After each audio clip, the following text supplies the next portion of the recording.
Olá, boa noite, meu amigo, minha amiga, meu irmão, minha irmã que estão nessa oração, nessa reunião de oração, meu parente e os outros que em outros horários também venham a assistir esse compartilhamento.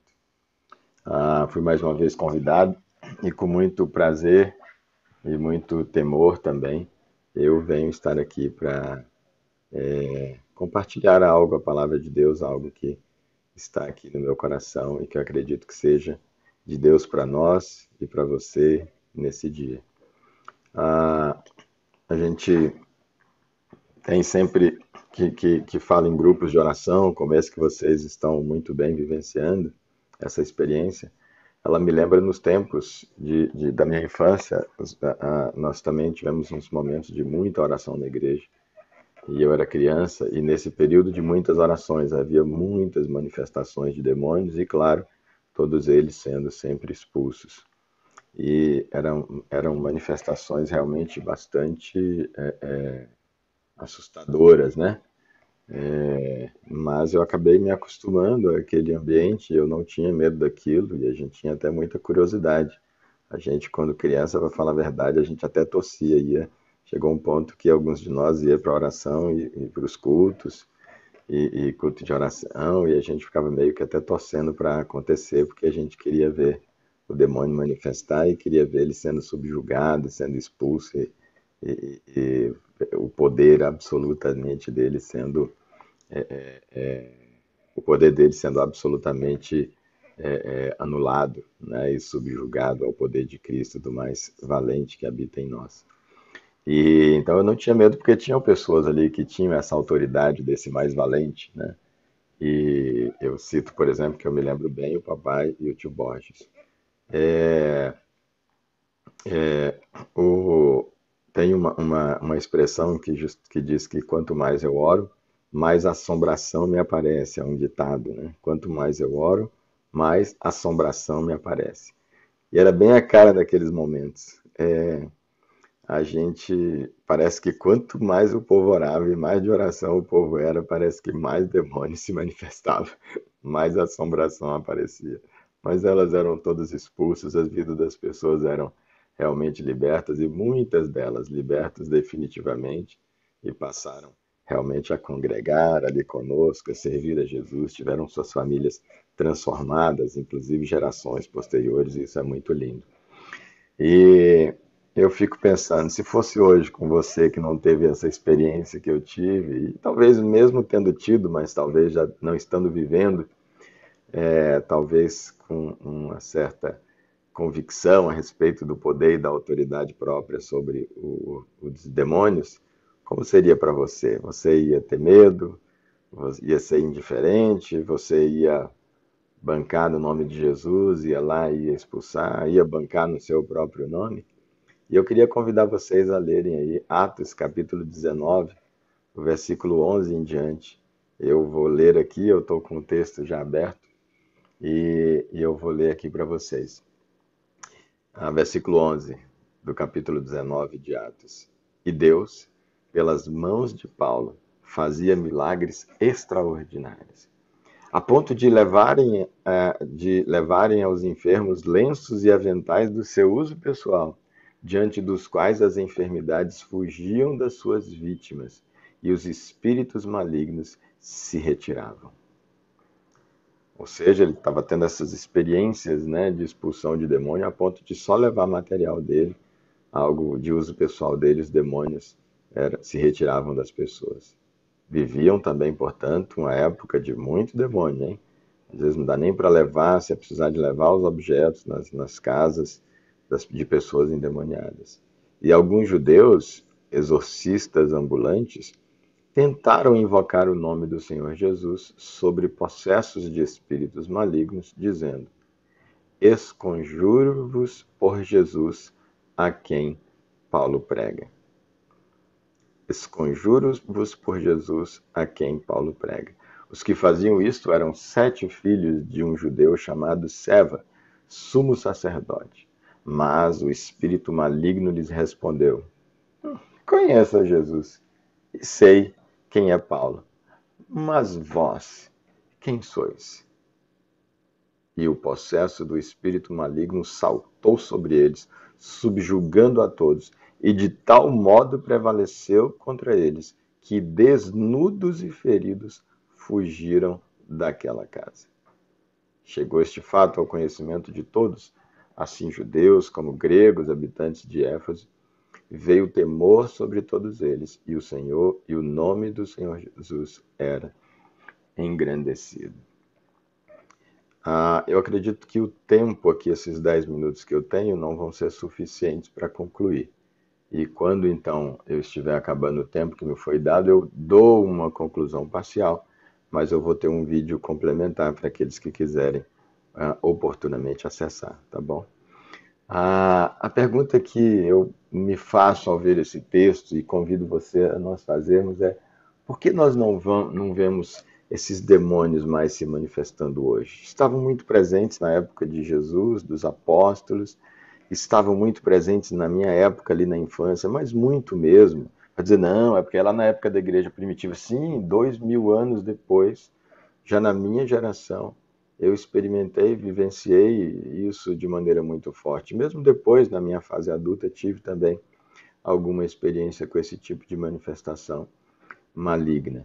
E eu pensei em três opções. Existem mais, mas eu quero trazer para vocês aqui três. Uma é: será que elas não existem mais? Será que esses demônios que se manifestavam dessa forma, eles foram todos expulsos e foram queimados do inferno? Cada vez que ele é expulso, ele vai direto para o inferno? Eu acredito que realmente que não, porque a Bíblia diz que tem um momento específico lá em Apocalipse, onde esses demônios vão ser lançados no inferno e queimados. Então acredito que não foi isso ainda, não é por causa que eles já foram exorcizados em uma quantidade que agora já tem muito poucos aí. Também não chegamos naquele estado, certamente, em que Jesus disse que Satanás seria preso, né, e passaria um tempo então preso e a gente gozaria de uma certa paz, de uma certa liberdade. Não acredito então nessa possibilidade que seja por eles não mais existirem. As nossas orações hoje, outra possibilidade, elas não perturbam mais os demônios? Será que às vezes tem demônio no meio da gente, na igreja, na oração, num lugar que a gente vai, conviva, dentro da casa da gente, na nossa vida, na de alguém, mas a nossa oração não os incomoda? Porque eles não reconhecem a nossa voz, não nos conhecem? Ou será que realmente não tem ninguém endemoniado? Ou não tem ninguém sendo dominado por espíritos malignos no nosso meio? Será esse o motivo?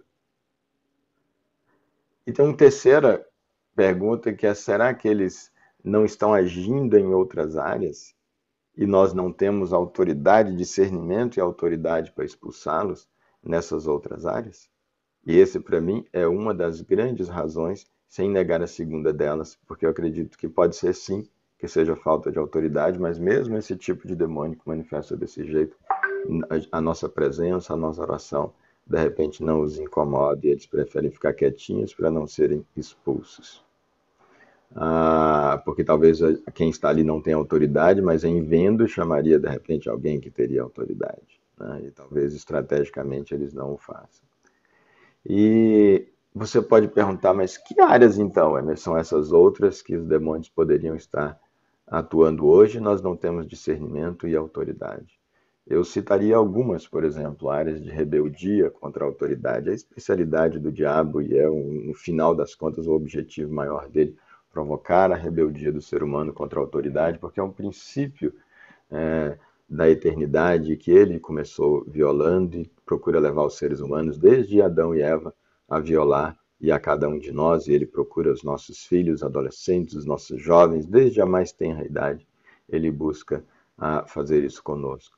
Há discórdias, muitas vezes, Paulo diz: ou vocês não sabem que as brigas constantes que existem entre vocês são resultados na verdade, são lutas espirituais. Ele diz: não, a luta de vocês não é contra carne ou sangue, mas vocês olham, parecem que é, pensam que é, tomam pessoalmente como sendo uma briga de vocês, um ataque do outro contra você, mas na verdade existe guerra no mundo espiritual e tem demônios instigando vocês e colocando vocês uns contra os outros.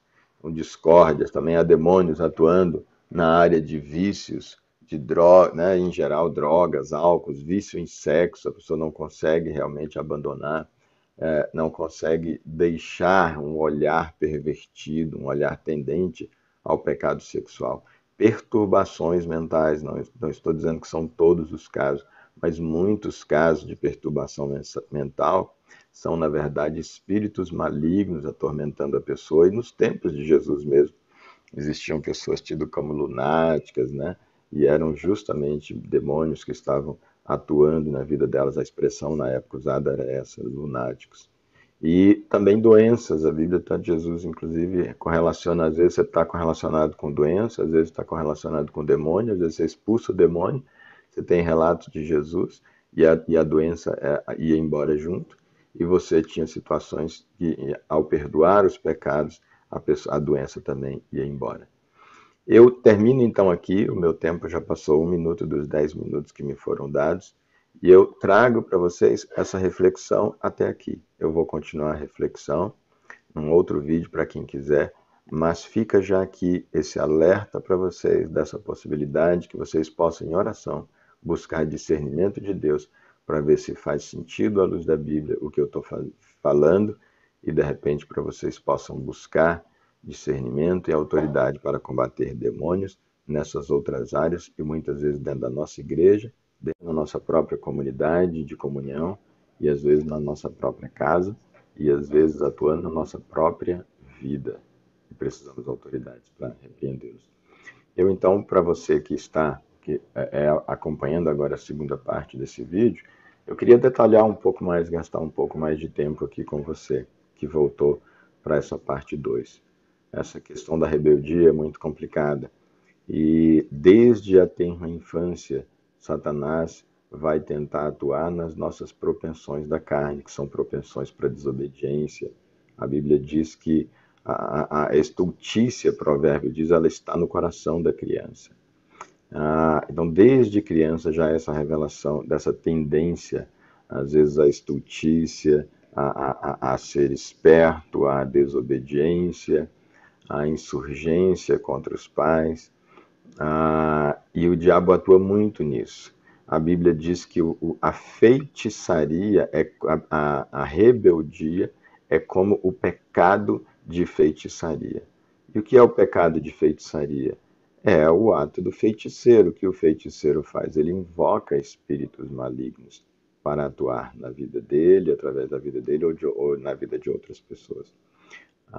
Então, a rebeldia, ela equivale ao que a Bíblia está dizendo, cada ato nosso de rebeldia. Nós estamos atraindo, invocando demônios para a nossa vida. E aí, nas mais variadas áreas, esses demônios vão estar atuando e um abismo chama outro abismo. E vai desde a infância, passando pela adolescência, e se a gente vai dando vazão, isso vai continuando. E há situações em que isso pode estar presente, por estranho e assustador que possa parecer, na vida de bebês, e os espíritos, eles podem, às vezes dependendo de janelas abertas pelos seus pais, espirituais, eles podem atuar até mesmo na vida, no ventre, do bebê ainda no ventre. Nós vemos isso na Bíblia, quando Maria estava grávida e ela vai visitar Isabel, que estava grávida de João, Maria estava grávida de Jesus, e ela vai visitar, uma vai visitar a outra, e quando então Isabel a recebe, ela sente no corpo dela, o ventre dela se agitando, ela sente João se agitando ali, e ela tem um discernimento e diz, nossa, como você é abençoada, porque tem algo especial no seu ventre. O Espírito de Deus na vida de João, o Espírito Santo de Deus na vida de Jesus, quando eles chegam perto, há alguma agitação no ventre das duas e elas reconhecem que é isso. A abertura espiritual que elas deram para o lado bom da força, eu gosto de brincar com essa expressão, mas com o lado do Espírito Santo, o lado do Espírito de Deus, né? O lado da verdade, o lado da luz, o lado da vida. Mas existe também o lado espiritual da morte, o lado da escuridão, o lado da mentira, o lado das trevas. E também os pais podem abrir brechas para que ainda no ventre essas crianças, esses bebês sejam afetados e algumas das questões que aconteçam, das sensações e experiências podem gerar vários problemas, tanto de ordem física quanto principalmente de ordem psicológica, de ordem de personalidade, né? A, as discórdias, a gente não faz ideia de quantos dos nossos problemas de relacionamento, na verdade, tem espíritos malignos atuando ali. Então, influenciando, e fala com um, e fala com o outro, e fala na cabeça do outro, e provoca o outro, porque ele joga, trabalha sempre ali nos nossos pensamentos, como adiante eu acho que vou dizer, se der tempo, mas eles então atuam sempre ali nos nossos pensamentos, instigando os nossos pensamentos, porque as nossas atitudes sempre vão acontecer a partir dos pensamentos. Então é aqui, nos pensamentos, onde o diabo tem maior campo de atuação dele, é onde acontece efetivamente a principal das nossas batalhas. Violências, quanto de violências são, e é um ciclo, você é instigado à violência e você dá vazão a isso, e ao dar vazão a isso, a Bíblia diz, nós somos escravos daquele a quem nos submetemos a obedecer, então você vira escravo daquele demônio que você ouviu a sugestão dele e atendeu, e ele cada vez vai tendo mais poder de te inspirar e de instigar a mais violência, e um abismo chama o outro abismo, e cada vez mais dos vícios da mesma forma, né?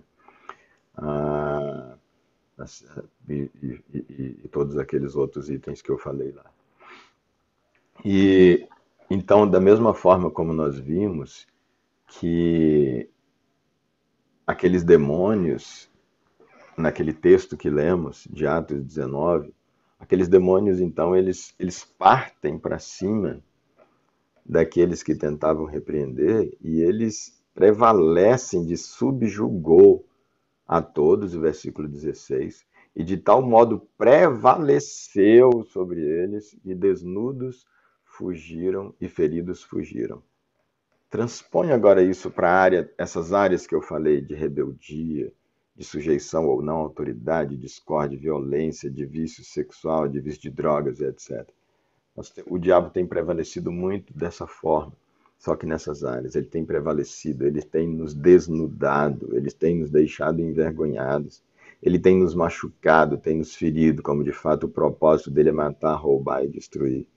E nós estamos sempre fugindo, tentando, na verdade, fugir dele, porque nessas áreas eles não nos deixam, não. Se a gente foge dele, a gente foge da tentação, mas o diabo, a Bíblia diz que só resolve, ele diz resistir ao diabo e ele fugirá de vós. Então, o diabo é quem tem que fugir da gente, não a gente fugir do diabo, mas essa resistência, ela pressupõe autoridade, como nós vamos ver. Porque justamente você pode perguntar assim, tá, Wemer, mas o que é necessário então para que nós tenhamos autoridade sobre esses demônios? De acordo aqui com o texto que nós vimos também, a primeira coisa que é necessário é que nós conheçamos, que o diabo nos conheça. Você veja lá que é porque ele não conhecia, o diabo não conhecia aqueles que tentavam expulsá-lo e falou, tá, eu conheço Paulo, que eles disseram, repreendo, esconjuro ou repreendo, né, expulso por Jesus a quem Paulo prega. E eles disseram, sim, eu conheço Jesus. Demônio falando, eu conheço Jesus, eu conheço Paulo, mas vocês quem são? Eu não conheço vocês. E o fato de o diabo não conhecer, de eles não serem conhecidos e temidos no mundo das trevas, fez com que eles tomassem um couro, que o diabo desse um couro neles, como muitas vezes tem dado na gente nessas áreas, e a gente não identifica, não discerne. Então, a primeira coisa, nós precisamos ser conhecidos no mundo espiritual, conhecidos e temidos no inferno. Wemer, como é que eu posso ser conhecido e temido no mundo espiritual e no inferno? Você precisa ser conhecido de Deus. Não é conhecer a Deus como muitos de nós conhecemos. Porque o próprio diabo, como nós vemos ali, ele diz, eu conheço a Jesus e eu sei quem é Paulo. O próprio diabo conhece quem é Jesus, mas a questão é se Jesus te conhece, se Jesus te reconhece como alguém que está ligado a ele, que mantém um reconhecimento com ele, porque a Bíblia diz, aquele que está em Cristo, o maligno não toca. Aquele que está em Cristo, o maligno não toca. Então, você precisa ser conhecido de Jesus, precisa ter um relacionamento real com Jesus e não apenas conhecê-lo intelectualmente, não apenas frequentar as reuniões da igreja e cumprir os rituais, mas precisa haver um relacionamento com Jesus. Quando você se relaciona com Jesus, o diabo, os demônios, o inferno, as trevas reconhecem você, porque vão ver Jesus em você e eles vão temer e você terá autoridade, a sua voz terá autoridade. Mas uma outra coisa também que precisa é de uma vida de oração e jejum, porque como o próprio Jesus, em determinadas situações que os seus discípulos não puderam expulsar os demônios, eles disseram, Jesus disse, eles falaram, por que a gente não pôde repreender? E Jesus então disse, olha, é que tem alguns demônios que realmente só com oração e jejum. E naquela época os discípulos ainda não jejuavam, como o próprio Jesus reconheceu, e que só viria a jejuar depois que ele, o noivo, partisse. Mas Jesus sim mantinha uma vida de prática de oração, e então ele tinha essa autoridade e ele disse que era por causa disso. Então, uma vida de oração e jejum para discernir e expulsar demônios nessas áreas que nós estamos falando. Eu peço ainda um pouquinho mais de atenção para vocês para uma terceira parte do vídeo, para você que quer ainda meditar um pouco sobre o tema. Então, meu irmão, para mostrar como essas coisas são realidade, pegando aqui a luz da Bíblia, como o diabo procura realmente a principal área, como eu falei, a principal área de trabalho dele, o principal campo de trabalho, de batalha dele, onde as nossas principais batalhas, portanto, acontecem é na nossa mente. E aqui mente, pensando tanto na nossa razão quanto nos nossos sentimentos, tá? Ele planta sentimentos, planta pensamentos em nós, e nós, na medida em que aceitamos ou não aquilo como nosso, ele vai nos trazendo problemas que a gente nem imagina. Eu vou trazer aqui alguns exemplos para vocês aqui à luz da palavra de Deus, ver que o diabo ele trabalha instigando na nossa mente, nos nossos corações, as nossas propensões e inclinações da nossa carne.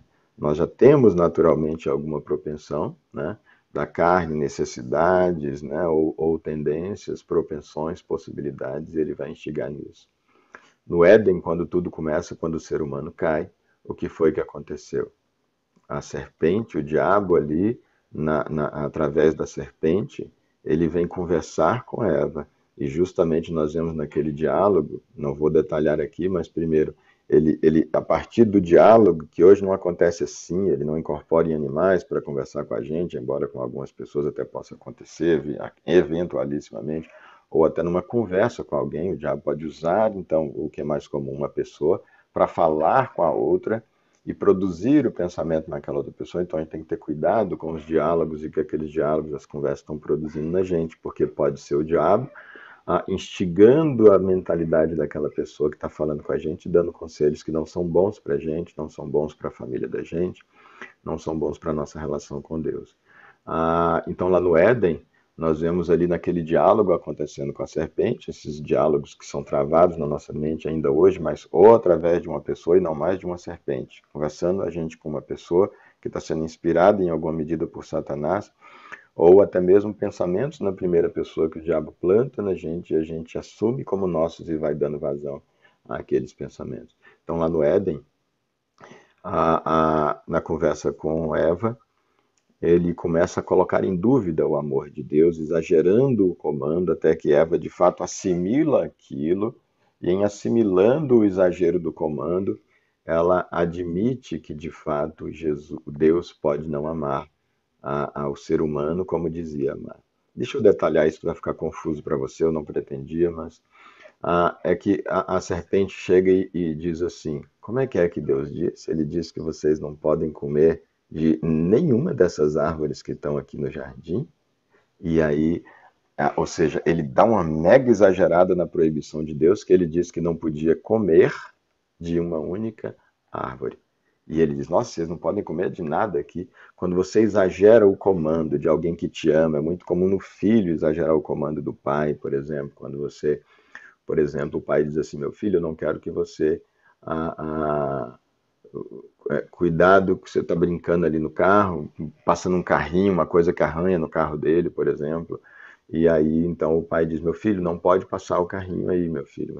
Não é para ficar arrastando as coisas no carro do papai, porque você vai arranhar o carro do papai. Quando ele se insurge contra aquela ordem, que faz todo sentido, tem um motivo, uma razão de ser, algum colega, de repente, vai brincar ali, também um amiguinho dele vai brincar ali no carro, passando um carrinho ali no capô, e ele já diz: olha, olha, sai, sai, sai. Nem encosta nesse carro. Meu pai tem um ciúme desse carro que não pode nem triscar, não pode nem chegar perto desse carro. Quando a gente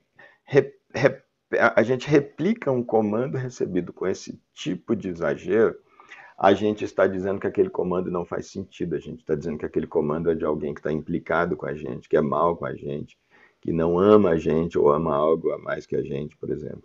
Então foi essa a estratégia então de Satanás, eliminando a confiança do ser humano no amor de Deus e acontecendo aqui. E aí então Eva assume, assimila isso, tanto que a resposta dela é de fato um exagero. Diminui o exagero de Satanás, mas ela responde com exagero. Ela: não, a gente pode comer de todas as que ele fez. Essa aqui que ele plantou no meio do jardim é que a gente não pode nem comer e nem tocar. Deus não tinha dito que não podia tocar. Ela exagerou o comando. Aqui a gente não pode nem triscar nessa árvore aqui ou nessa fruta aqui. E então, quando o diabo viu que ela assimilou o comando, que ela começou a ceder aqui no campo de batalha mental, ela estava pronta para o golpe final, que sempre do diabo vai ter um pé da verdade. Tenha muito cuidado com as verdades contadas a você, porque uma meia-verdade é uma mentira inteira. E Satanás, sempre como pai da mentira, as mentiras dele vão partir da verdade, vão ter um pezinho firmado na verdade. Ele deturpa a verdade, sempre, mas ele parte da verdade. E então Satanás diz para Eva: não é assim não. Vocês certamente não vão morrer se vocês comerem. Deixa eu te falar. É que essa árvore do conhecimento do bem e do mal, ela tem um poder de fazer vocês se tornarem como Deus, conhecedores do bem e do mal. E Eva, de repente, viu que além de atraente e aparentemente gostosa aquele fruto, ficou mais tentada ainda a comer dele, por quê? Porque teria um poder de fazer um upgrade. O ser humano criado à imagem e semelhança de Deus agora poderia fazer um upgrade e se tornar como Deus. E ela disse: opa, eu quero esse negócio. E ela vai e come, dá para o seu marido que estava com ela, e ele come, e o resto da história você sabe. Trágica história, a morte acontece para a humanidade. Veja bem, então, repito, ela parte, o diabo põe um pé na verdade. Deus sabe que no dia em que o comeram, vocês serão conhecedores do bem, como Deus serão conhecedores do bem e do mal. De fato, seriam conhecedores do bem e do mal, mas isso não os tornaria como Deus.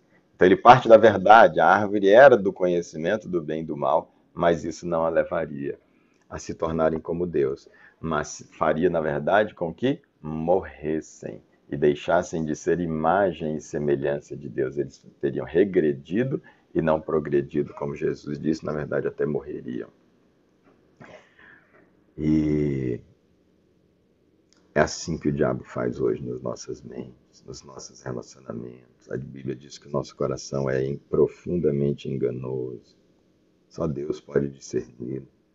E a gente cai em cada mentira, cada engano, e a gente acredita e não faz ideia, porque esse processo que acontece aqui, instigado pelo diabo, pai da mentira, especialista na mentira, doutor, PhD, e sei lá mais o que é mentira, ele nos engoda de maneira tal que a gente acredita. E quando a gente acredita a ponto de chamar bem o que é mal, de chamar luz o que é trevas dentro da gente. A Bíblia diz, Jesus disse nesse momento, quão terríveis serão as trevas que habitam você.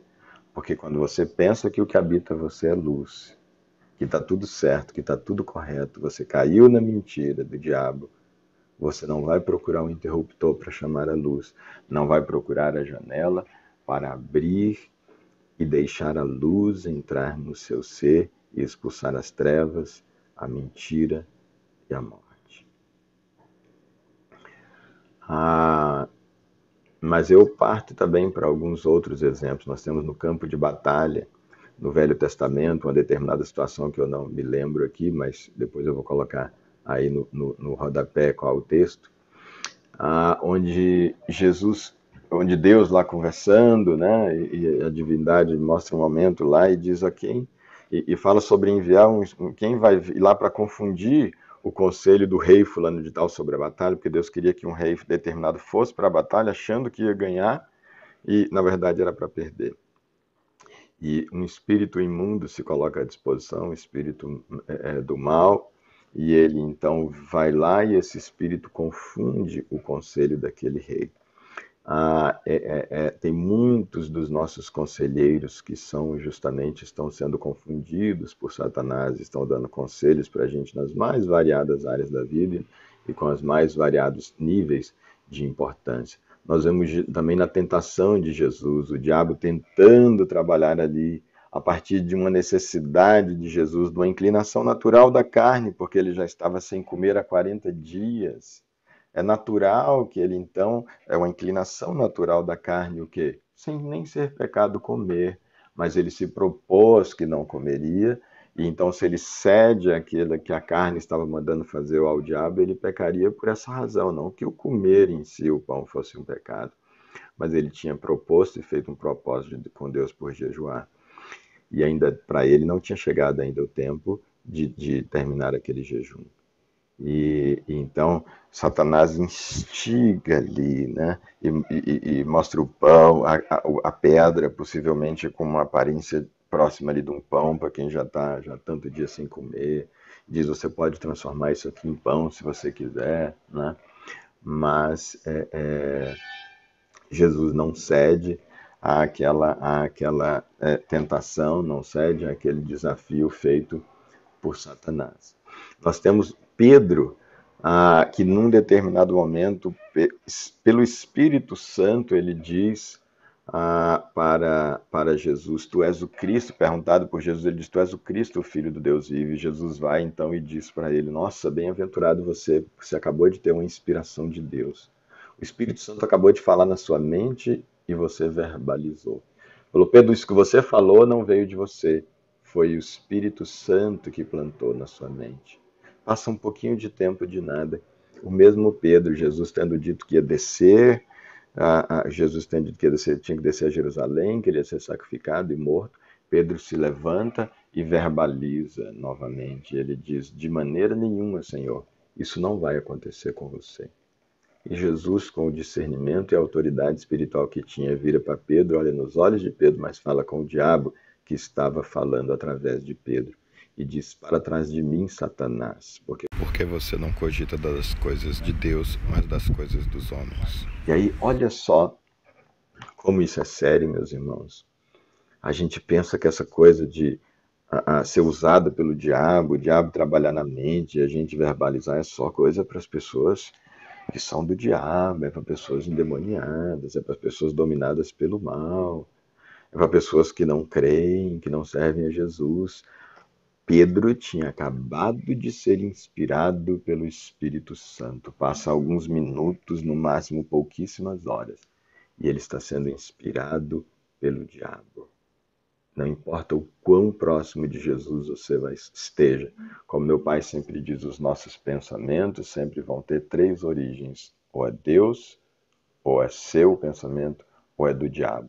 E você sempre vai ter que buscar esse discernimento para saber se você dá vazão ou não dá vazão àquele pensamento. Por mais espiritual que você seja e ouça a voz de Deus, você sempre vai ouvir também a voz do diabo.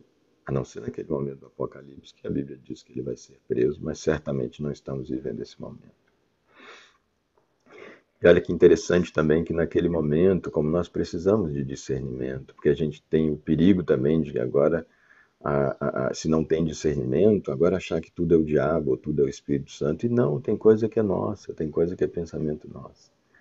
E naquela cerimônia do lava-pés, quando Jesus está naquele momento ali, a gente chama de cerimônia de lava-pés, naquele momento que Jesus está lavando os pés, ele disse, vai para lavar, e cinge aqui com uma toalha, e ele chega para, começa ali chegando, na hora que ele chega para Pedro para lavar, e aí Pedro, de maneira nenhuma, Senhor, o Senhor não vai lavar os meus pés. Jesus nem falou, nossa, que legal, o Espírito Santo acabou de falar com você, porque de fato eu sou superior a vocês. E o Espírito Santo acaba de dizer através de vocês que é vocês quem tem que lavar os meus pés. Jesus não falou isso porque não era o Espírito Santo que havia inspirado ele. E também não falou para trás de mim, Satanás, porque você quer impedir que o Pedrão seja lavado. Não, porque Jesus, discernindo como discernia, sabia que não era o diabo que o havia inspirado aquelas palavras. Mas ele se dirige a Pedro e diz, Pedro, deixa eu te falar uma coisa. Se eu não lavar os seus pés, você não vai ter parte comigo. Pedro. Não falou que foi espírito e não falou que foi demônio. Discernimento. Nós todo o tempo estamos sendo propensos a isso. Judas, naquele momento na mesa, quando estavam ali ceando, alguém que andava com Jesus, sentava à mesa com Jesus, era quem cuidava, era o tesoureiro, cuidava do dinheiro. Mas ele já vinha num outro processo, ele já tinha se aprofundado mais nessas coisas, diferente de Pedro, né? Ele já vinha roubando dinheiro e foi dando espaço para essa coisa, para o mal e tomando conta dele, roubando o dinheiro das ofertas. E aí então, de repente, naquele momento da ceia, ele fala que seria traído, um de vocês há de me trair. E Pedro aponta para João e diz, pergunta para ele quem é. E João, encostado aqui sobre o peito de Jesus, pergunta bem baixinho, quem é? Quem é, papai? Quem é Jesus? Quem é, amigo? Não sei como ele, imagino como será que ele tratava Jesus, era o mais íntimo. Mas Jesus vai e diz para João, aquele a quem eu der esse pedaço de pão é o que há de me trair. Ou numa outra versão, num outro evangelho, diz aquele que comigo mete a mão no prato. Ou seja, deviam ter vários pratos ali para molhar o pão e possivelmente pela proximidade, né? Era então Judas quem estaria compartilhando o mesmo prato, aquele que comigo mete a mão no prato. É o que há de me trair, possivelmente algo assim. Mas indicando para Judas, para João em código quem seria, dando sinal para ele saber. E aí essa determinada evangelho ele entrega para Pedro e para Judas e diz para Judas, entrega e diz, o que você tem para fazer, vai lá e faz logo. Ele está fazendo com Judas, mas ele está falando com o diabo que está trabalhando já na mente de Judas, que já está dominado. E ele se levanta e sai, as pessoas pensam que é porque ele comprar alguma coisa, ninguém na mesa entendia e sabia o que era, só foram entender depois, mas era justamente porque ele havia e já estava mancomunado, ele já tinha conversado com o pessoal e Jesus sabia disso, que ia entregar Jesus. Jesus está dizendo, você já falou para o pessoal que vai me entregar? Vai lá, você tem que fazer, vai lá e faz logo.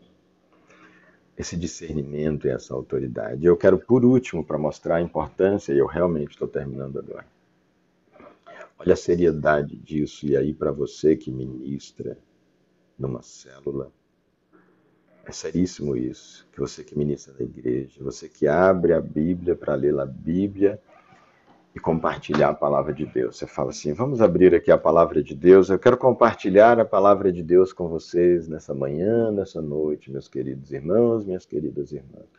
Cuidado quando você fala isso, porque mesmo quando você está no púlpito, quando eu e você estamos pregando, cheios do Espírito Santo, nós ainda estamos sujeitos a pensamentos nossos e ainda estamos sujeitos a pensamentos que são inspirados pelo inferno. Precisamos muito de discernimento. A não ser quando a pessoa, está realmente muito tomada ali pelo Espírito para uma profecia. Fora isso, isso é muito real. E eu tenho uma experiência minha trágica que quase acabou com meu pai. Meu pai já era pastor e trabalhando no ministério, como eu falei, de cura e libertação, como falei no primeiro vídeo, e era algo muito forte, expulsão de demônios, pessoas sendo curadas. Ele ouviu de um pregador que já vinha também um trabalho muito forte nessa área, e ele foi, salvo engano, na Ceilândia, algum lugar assim, e ele foi para ouvir esse pastor, esse pregador, e ele senta mais atrás, e está ali ouvindo e tudo, e chega a hora da oferta, ele constrangido, porque ele tinha tão pouco ali no bolso, era uma mixaria que ele tinha, e constrangido, né, e puxa, tão pouco, e a pessoa então, de repente, ela começa a fazer desafios e diz, não pode dar tanto, sei lá, pode dar, sei que é alguma dinâmica que ele já foi ficando, nossa, mas que absurdo, foi ficando incomodado com a maneira do desafio, e de repente, então, esse pastor, esse pregador lá, ele diz assim: você foge de dar aqui, você foge de dar o dinheiro aqui e vai dar nas farmácias, nos hospitais. E meu pai ouviu aquilo e falou: o quê? Você está me ameaçando? Dizendo que se eu não colocar o dinheiro aí, pensando consigo, meu pai, né? De fato, absurdo o que o cara falou. Eu vou ficar doente, ou alguém meu vai ficar doente, eu vou gastar com remédio, com hospital. A base da ameaça, agora que eu não dou. Agora eu não dou, é porque eu não quero, porque eu não acredito nesse tipo de coisa. E de fato não era. Isso foi uma ameaça. Agora o que acontece, né? Olha o perigo disso. O diabo, ele estava com a Bíblia aberta, ele tinha pregado, era um homem de cura, de libertação, e tinha sinais e maravilhas sendo manifestados. Mas olha o que acontece. Ele deixa escapulir um pensamento que veio dele, que certamente foi um pensamento plantado pelo diabo, e ele verbaliza. Se você não der aqui, se você não der oferta, você ou alguém seu vai ficar doente, você vai gastar dinheiro com remédio e com hospital. E aquela frase ficou plantada na cabeça do meu pai. Por que o Emerson está dizendo que o diabo foi quem plantou? Porque o diabo já sabia que eu, com 10 meses de idade, naquela hora, já tinha sido diagnosticado com paralisia infantil. Estava no hospital com a minha mãe. E o diabo já sabia. Seja pelo diagnóstico do médico, seja porque ele, conhecedor da ciência que é também, ele já sabia até antes. E quando meu pai chega em casa, a mamãe não estava, e um dos meus irmãos diz, mamãe, papai não está aqui. A mamãe chegou do hospital. E vem então a notícia de que eu estava internado com paralisia infantil. Essa que me acometeu e que eu não ando sem o auxílio ou de uma órtese ou de uma cadeira de rodas. Meu pai não tinha esse discernimento de que o diabo foi quem falou, e naquele momento ele, imagina, no primeiro momento de surto, e meu pai bravo com Deus, e ele chegou ao me visitar pela primeira vez, ele disse que fez a oração para Deus, dizendo, Senhor, se o Senhor não for curar o meu filho, leva ele. Mas ele disse que dentro dele, ele estava dizendo assim, se o Senhor não for curar, mata e come. Papai estava muito revoltado com Deus, mas ele ouviu uma voz mansa do Espírito que foi falando com ele, e falou por 3 vezes e ele respondia, e de repente aquilo pacificou o coração dele. Mas olha o poder de uma mentira dito por alguém que abre a Bíblia e diz, eu vou pregar. E essa pessoa certamente até hoje não sabe. E quanto de mal nós podemos ter feito ou vir a fazer, porque abrimos a Bíblia e não procuramos discernir a fonte do pensamento na hora que a gente está fazendo, a gente está falando, que está pregando, que está compartilhando a Bíblia. Deixo com vocês essa reflexão, meus irmãos, minha irmã, que são seríssimos. E se é verdade, se são vida, você que está se ouvindo sinceramente, que o Espírito Santo possa plantar isso no seu coração e que possa produzir vida no nome e para a glória de Jesus.